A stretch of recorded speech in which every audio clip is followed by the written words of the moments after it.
Atas nama Bapa dan Putra dan Roh Kudus, amin. Shalom Aleichem bersama Mesia. Selamat bertemu kembali saudara dengan saya, Episkop Daniel dari Nikopolis, pendiri dan pimpinan dari Gereja Ortodoks Indonesia. Kita akan melanjutkan acara kita dengan menjawab pertanyaan-pertanyaan yang saudara sudah kirim kepada saya. Tapi sebelumnya saya ingin menawarkan kepada saudara, ini buku yang terakhir diterbitkan oleh GOI, yaitu Katekismus Gereja Ortodoks, yang merupakan tanya jawab dari poin-poin yang ada di dalam pengakuan iman Nikea. Ini membahas sangat lengkap sekali mengenai ajaran iman Kristen Rasulia yang berlandaskan yang diambil dari bahasan di dalam iman Nikea itu mengenai penciptaan, mengenai siapa Allah itu, mengenai keselamatan, mengenai Kristus, dan macam-macam yang wujudnya adalah merupakan tanya jawab. Jadi ini bisa contohnya pertanyaan 28. Bisakah kita membuktikan keberadaan Allah? Jawaban, keberadaan Allah tidak dapat dibuktikan. Untuk membuktikan keberadaan Allah, kita harus menekankan alasan dan penyebab keberadaannya. Karena Allah itu tak terbatas dan yang mutlak ada, atau oon, bahasa Yunani, yaitu dari kata YHWH, dia yang ada. Dia memilih alasan bagi keberadaannya tidak di luar dirinya, tidak juga atas dirinya, tetapi secara mutlak dan hanya di dalam dirinya.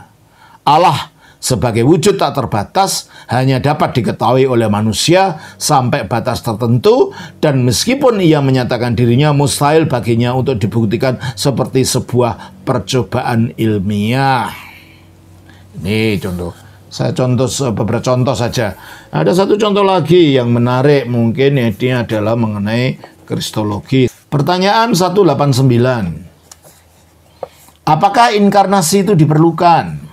Jawaban, dari sudut pandang manusia, inkarnasi diperlukan, terutama jika kekudusan Allah dituntut dari manusia yang berdosa karena pelanggarannya itu. Benar bahwa Allah hanya bisa memerintahkan saja agar manusia segera dipulihkan dan agar dia tidak perlu berinkarnasi untuk menghapus kutukan. Namun dalam kasus itu, jika Allah telah memerintahkan kutukan untuk dihapuskan, karena hal itu pasti mungkin dilakukan olehnya, maka kuasanya akan terwujud. Tetapi umat manusia akan menjadi sama seperti Adam sebelum terjadi pelanggaran, yaitu menerima anugerah dari luar dan tidak menyatu di dalam tubuh.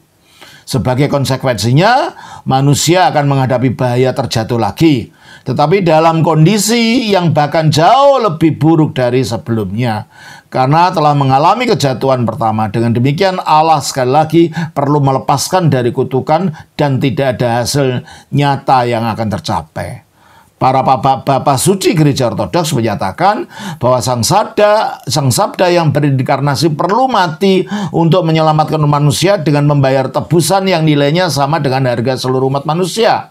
Sebab pertolongan apakah yang dapat ditawarkan manusia kepada sesamanya? Karena semua orang membutuhkan pertolongan yang sama. Bagaimana kutukan bisa dihapus?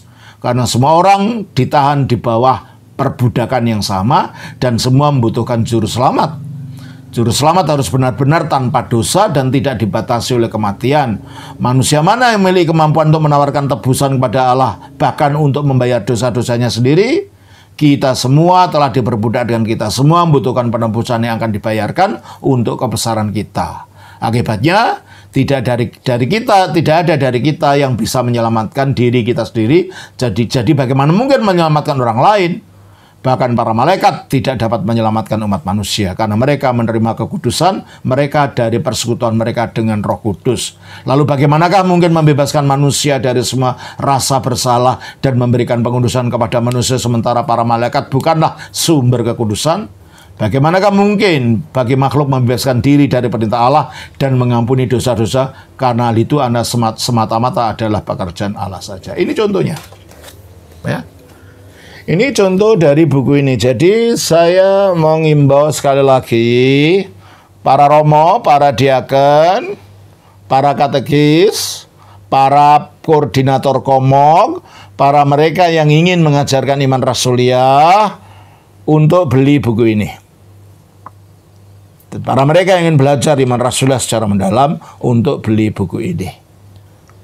Dan di samping itu supaya tidak hanya mengetahui iman ortodoks hanya secara intelektual, tapi juga ada praktek ibadahnya dan bagaimana kalau ini terjemahan ya, terjemahan dari bahasa Yunani. Kali ini adalah tulisan saya, ya. Jadi ini adalah kitab sembahyang dan doa-doa umat Kristen Ortodoks. Saudara bisa menghubungi Ibu Theodora yang nomor HP-nya ada di bawah ini. Coba lihat di bawah ini, di bawah dari video ini. Ya, mari kita lanjutkan pelajaran kita. Kali ini saya akan menjawab pertanyaan. Pertanyaan datang dari Pak Bowo Swasono dari komunitas Jana Suci Andreas di Bekasi. Pertanyaannya, Allah tidak bisa dilihat oleh siapapun saja. Lalu kalau Allah tidak bisa dilihat, bagaimana para malaikat dan orang-orang kudus melihat Allah sebelum adanya inkarnasi 2000 tahun lalu? Atau bagaimana malaikat melihat Allah sebelum adanya teofani? Terima kasih. Terima kasih Romo Episkop. Baik Pak Bowo, akan saya jawab demikian. Di dalam kekekalan, sebelum ada malaikat, sebelum ada apa-apa, Allah itu menyatakan dirinya kepada dirinya sendiri melalui sabdanya. Sehingga sabdanya itu keluar dari Allah tanpa awal, tanpa akhir, sejak kekal. Sehingga sabda Allah itu menjadi pancaran dari kemuliaan Allah itu sendiri dan menjadi gambaran tepat dari diri Allah itu sendiri. Sehingga Allah melihat dirinya melalui gambarnya ini, melalui firman-Nya ini. Oleh karena itu dikatakan di dalam di Ibrani pasal 1 ayat yang ketiga. Ia adalah cahaya kemuliaan Allah dan gambar wujud Allah. Dia adalah cahaya kemuliaan Allah. Jadi kalau bahasa aslinya, dia adalah pancaran dari kemuliaan Allah. Ya, kalau saya baca dalam bahasa aslinya bunyinya begini. Jadi dia di sini adalah menunjuk Kristus ketika masih berwujud sebagai firman, belum dalam wujudnya ketika turun menjadi manusia. Dikatakan oson yang adalah apafgasma, pancaran, ya, tisdoxis dari kemuliaan, ke karakter. Karakter itu kalau saudara punya stempel, dan di stempel itu ada gambarnya kan. Lalu saudara taruh tinta, stempelnya saudara tempelkan pada kertas, maka yang muncul dari kertas itu gambar tepat seperti yang ada di dalam stempel tadi. Nah, ini namanya karakter. Karakter itu adalah gambar tepat. Berarti firman-Nya Allah adalah gambar tepat dari apa? Os estin apafgasmatis doxis ke karakter tis ipostasios aptu, dan merupakan gambar tepat dari hipostasisnya. Hipostasisnya sang Bapa itu tepat terlihat di dalam firman-Nya. Oleh karena itu firman Allah ketika jadi manusia mengatakan, barang siapa melihat aku, dia telah melihat Bapa. Karena kita baca di dalam Yohanes 14 ayat 9. Kata Yesus kepadanya, telah sekian lama aku bersama-sama kamu, Filipus, namun engkau tidak mengenal aku. Barang siapa telah melihat aku, ia telah melihat Bapa. Mengapa begitu? Karena dia adalah gambar Bapa. Seperti kalau saudara melihat foto saya, biarpun saudara tidak kenal, ditunjukkan ini loh Romo Daniel. Oh iya, paling tidak membuat ada gambaran dalam pikiran saudara, bagaimana bentuk saya, bagaimana rupa saya. Demikianlah firman Allah adalah gambar daripada hipostasisnya Allah, Bapa. Sehingga barang siapa melihat dia sebagai firman, maka dia melihat Allah itu. Dan itu pula sebabnya mengapa dia menjadi penyataan dari Bapa. Karena Bapa tidak bisa dilihat oleh siapapun. Kita baca di dalam Yohanes pasal 1 ayat 18. Tidak seorang pun yang pernah melihat Allah, tetapi anak tunggal Allah, yang ada di pangkuan Bapa, dialah yang menyatakannya. Tidak seorang pun pernah melihat, tetapi anak tunggal Allah, yaitu firman Allah, yaitu pancaran kemuliaan Allah tadi. Itulah yang menyatakannya, sebab dia adalah gambarnya. Dan ini terjadi tanpa awal, kalau awal itu kan ciptaan. Sejak kekal memang Allah begitu, mengenal dirinya di dalam firman-Nya, dan firman itu berorientasinya kepada Allah sendiri, sebab firman keluarnya dari Allah. Makanya dikatakan dalam Matius 11 ayat 27. Semua telah diserahkan kepadaku oleh Bapakku, dan tidak seorang pun mengenal anak selain Bapa. Tidak seorang pun mengenal anak selain Bapa. Terus? Dan tidak seorang pun mengenal Bapa selain anak. Berarti ada satu saling pengenalan yang intim, yang tidak diketahui di luar diri persekutuan antara Allah dan firman-Nya ini. Tak seorang pun melihat Bapa, mengenal anak selain Bapa. Mengapa? Karena anak itu keluarnya dari Bapa. Datangnya dari dalam Bapa. Dan tinggalnya sejak kekal di dalam Bapa. Maka Bapa mengenal anak ini. Coba kita baca di dalam Yohanes 8 ayat 42. Kata Yesus kepada mereka, "Jikalau Allah adalah Bapamu, kamu akan mengasihi aku, sebab aku keluar dan datang dari Allah." Ya, aku keluar dari Allah yang Bapa tadi. Berarti dia tadinya di dalam Allah. Oleh karena itu, tak seorang pun yang mengenal anak selain Bapa. Sebaliknya, tak seorang pun mengenal Bapa selain anak. Sebab anak dan Bapa itu satu hakikat, dan anak di dalam Bapa. Jadi untuk mengenal Bapa tidak ada jalan lain selain melalui anak. Bapa mengenal dirinya di dalam anaknya. Allah mengenal dirinya di dalam firman-Nya, di dalam gambar ilahinya yang kekal itu. Oleh karena itu Kristus disebut sebagai gambar Allah. Kita baca di dalam 2 Korintus pasal 4 ayat 4. Yaitu orang-orang yang tidak percaya, yang pikirannya telah dibutakan oleh ilah zaman ini, sehingga mereka tidak melihat cahaya Injil tentang kemuliaan Kristus, yang adalah gambaran Allah. Kristus yang adalah gambar Allah, ikon to Theou. Demikian juga dalam Kolose pasal 1 ayat 15. Ia adalah gambar Allah yang tidak kelihatan. Ia adalah gambar Allah yang tidak kelihatan. Kalau dia adalah gambar Allah yang tidak kelihatan, maka Allah hanya bisa dikenal melalui gambarnya ini, yaitu firman-Nya. Nah, terus kembali kepada Matius 11 ayat 27 tadi. Semua telah diserahkan kepadaku oleh Bapakku, dan tidak seorang pun mengenal anak selain Bapa, dan tidak seorang pun mengenal Bapa selain anak. Dan orang yang kepadanya anak itu berkenan menyatakannya. Jadi orang atau makhluk termasuk malaikat, untuk dapat mengenal Bapa, harus anak itu berkenan menyatakan diri kepada mereka. Sehingga makhluk ini dapat mengenal Bapa melalui anak ini.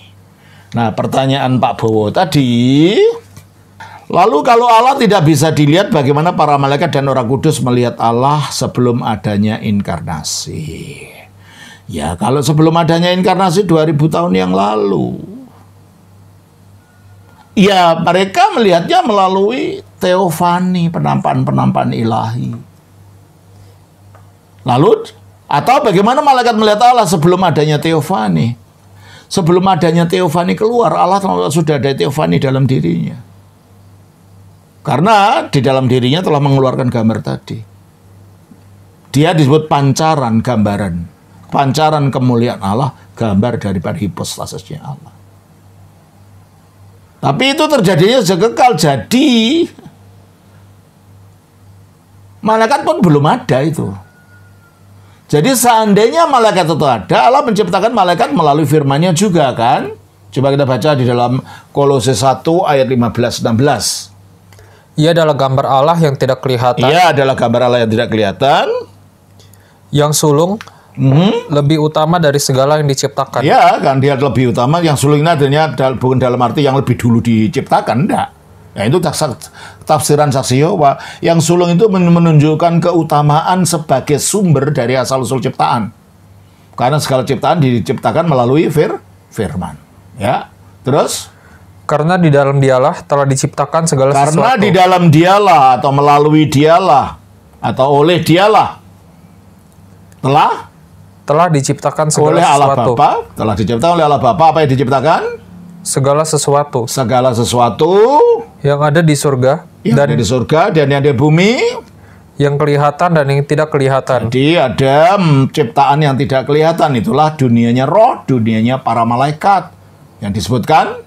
Teruskan. Baik singgasana maupun kerajaan, baik pemerintah maupun penguasa. Itulah nama jenjang-jenjang dan jenis-jenis di dalam alam yang tidak nampak itu. Jenis-jenis yang ada di dalam alam malaikat itu. Nah, jikalau Allah menciptakan malaikat ini melalui firman, melalui gambarnya, yang sejak apa kekal gambarnya itu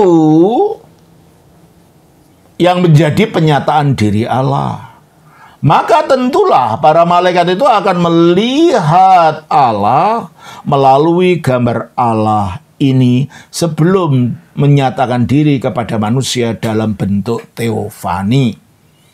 Jadi ada teofani atau tidak ada teofani, ada inkarnasi atau tidak ada inkarnasi, Allah menyatakan diri kepada makhluk-makhluknya yang rohani yaitu para malaikat, tetap melalui gambarnya yang kekal, yaitu firman-Nya yang ada di dalam dirinya, yang melalui gambar ini Allah juga mengenal dirinya, melihat dirinya sebagai cerminan dari dirinya sendiri.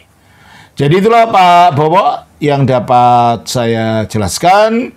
Jadi saya tegaskan lagi, orang kudus melihat Allah sebelum adanya inkarnasi melalui teofani, malaikat melihat Allah sebelum adanya teofani melalui pancaran kemuliaan Allah yang ada di dalam diri Allah. Ini tadi gambar Allah tadi.